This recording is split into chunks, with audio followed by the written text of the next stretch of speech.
आसुछंती मुख्यमंत्री श्री नवीन पट्टनायक निर्वाचन सभारे जोगदान पई आसंताकाली नवरंगपुर गस्त करुछंती नवीन पट्टनायक। नवीनଙ୍କ गस्त ने सूचना देइछंती नवरंगपुर बीजेडी जिला पर्यवेक्षक ईश्वर पाणिग्राही। नवरंगपुर सर्किट हाउस सम्मुख पड़िया ठारे अनुष्ठित हेबाकु थिबा निर्वाचनी सभा को संबंधित करिवार कार्यक्रम रहिछि। अपराह्न प्राय 11:30 मिनिट्रे नवरंगपुर सर्किट हाउस सम्मुख पड़िया ठारे अवतरण करिबा परे सेठारे थिबा मंचकु जाई निर्वाचनी सभारे भाग नै समवेत जनता को संबंधित करिवे।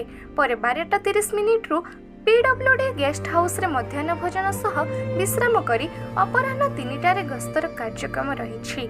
नवीनଙ୍କ गस्त पई व्यापक प्रस्तुति करा जिबा सहित सुरक्षा व्यवस्था को कड़ाकड़ी करा जायछि।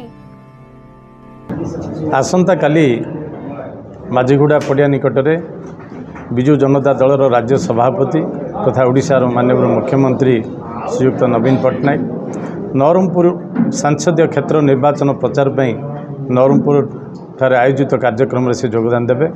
समस्त विधानसभार विधायक प्रार्थी प्रार्थीनी एवं सांसद प्रार्थी सपक्ष भोट भिक्षापी से आम निकट में पहुँचे।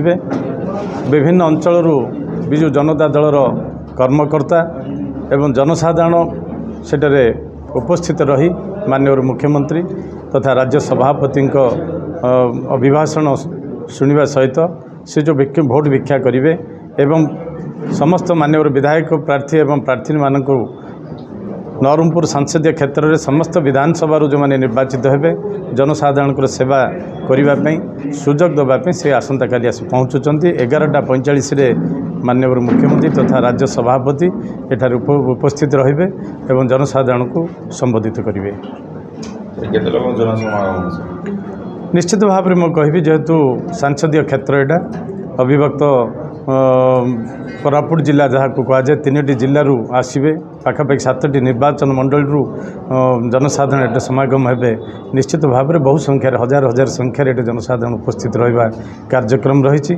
या सहित भी जेहेतु ओडिशार माननीय मुख्यमंत्री जो विकास कार्यक्रम को जनसाधारण उपलब्धि करछंती तो आकलन आप करें बहु संख्यार एठार उपस्थित रहे। एही वीडियोटी आपण मानकु भल लागथिले लाइक शेयर कमेंट सब्सक्राइब करंतु।